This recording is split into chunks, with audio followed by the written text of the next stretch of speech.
Halo, Assalamualaikum warahmatullahi wabarakatuh. Selamat malam. Kembali kita di video kita kali ini, kita akan membahas tentang pengenalan tanaman. Sebelumnya, perkenalkan nama saya adalah Rahmat Firdaus. Kita akan berbicara tentang pengenalan tanaman untuk industri pulp dan paper. Saya merupakan seorang siswa dari program Graduate Trainee pada EPP Sinarmas pada tahun 2020.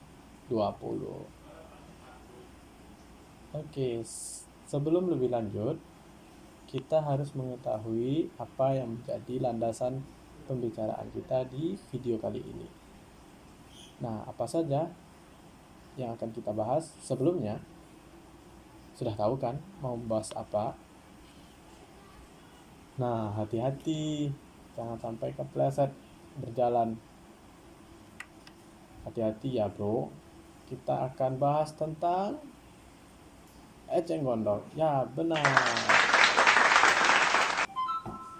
Oke, kita akan berbicara tentang objektif dari video kita kali ini. Video yang ini akan membahas yang pertama tentang tinjauan dari eceng gondok. Kemudian habitat dan pertumbuhan dari tanaman eceng gondok. Yang ketiga adalah kandungan dari tumbuhan eceng gondok. Dan yang terakhir adalah pemanfaatan eceng gondok untuk pembuatan kertas. Nah, yang pertama, tinjauan tentang eceng gondok. Eceng gondok merupakan salah satu jenis tumbuhan yang terdapat di perairan. Nah, tumbuhan ini mengapung di atas air. Di antara nama lain dari tumbuhan eceng gondok yang biasa dikenal adalah Acornia crassipes yang termasuk ke dalam kelompok gurma perairan.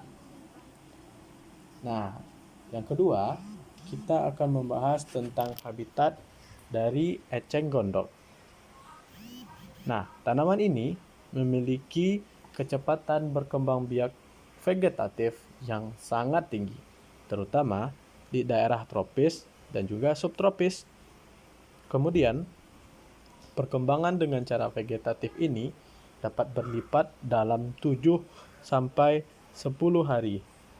Nah, kita akan mempelajari bagaimana cara membuat kertas dengan menggunakan tanaman eceng gondok ini.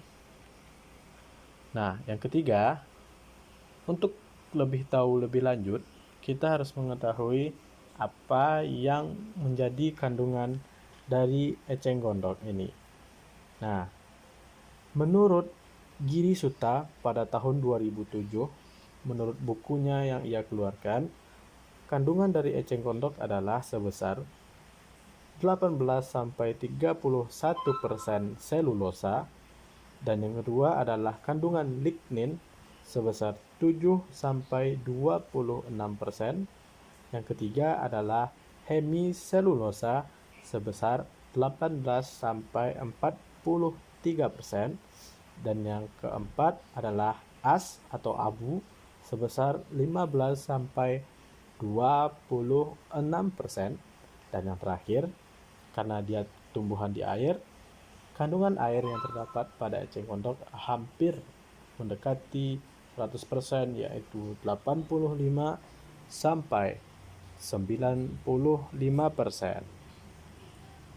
Nah, selanjutnya kita akan berbicara bagaimana cara membuat kertas menggunakan batang eceng gondok. Menurut salah satu jurnal yang diterbitkan pada tahun 2013, volume nomor 2 yang penulisnya adalah Irianti Fatyasarinata dan Helda Niawati dan juga Koir Muizlina.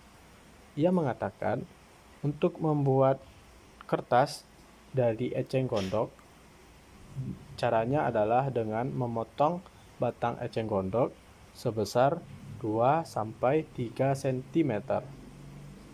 Selanjutnya, yang kita lakukan adalah kita keringkan batang eceng gondok menggunakan oven sederhana untuk mengurangi kadar air di dalam batang eceng gondok.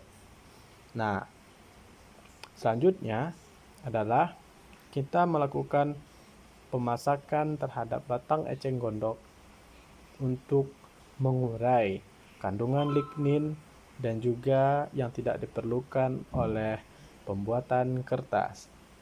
Nah, selanjutnya adalah kita melakukan proses penggunaan zat kimia. Yang dipakai adalah NaOH dalam proses pembuburannya. Nah, menurut Jayanuddin pada tahun 2007, lignin yang mengotori pulp mengandung senyawa kromofor, yaitu gugus yang memberikan warna pada senyawa aromatik, menyebabkan displacement pada spektrum warna.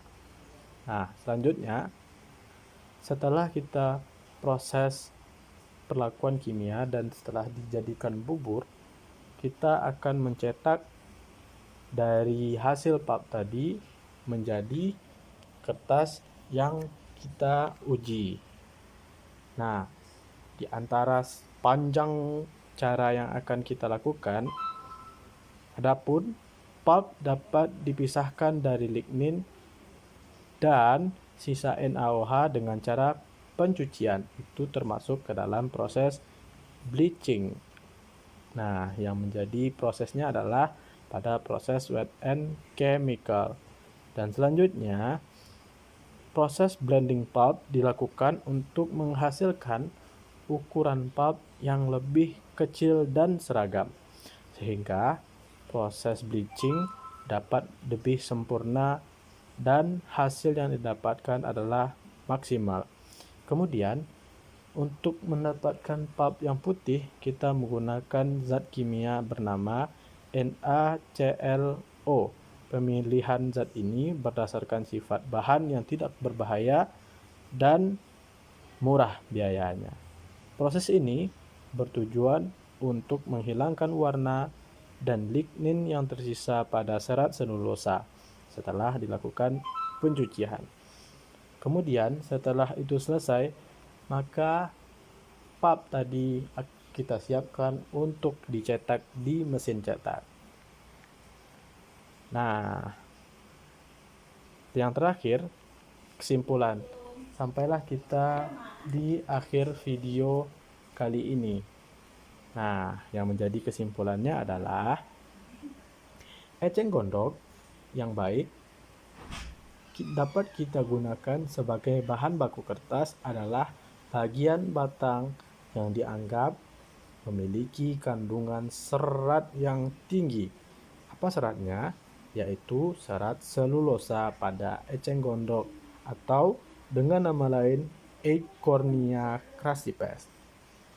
Oke, terima kasih telah sampai di akhir video. Terima kasih. Apabila ada kesalahan, kita minta maaf. Sampai ketemu lagi di video selanjutnya. Assalamualaikum warahmatullahi wabarakatuh.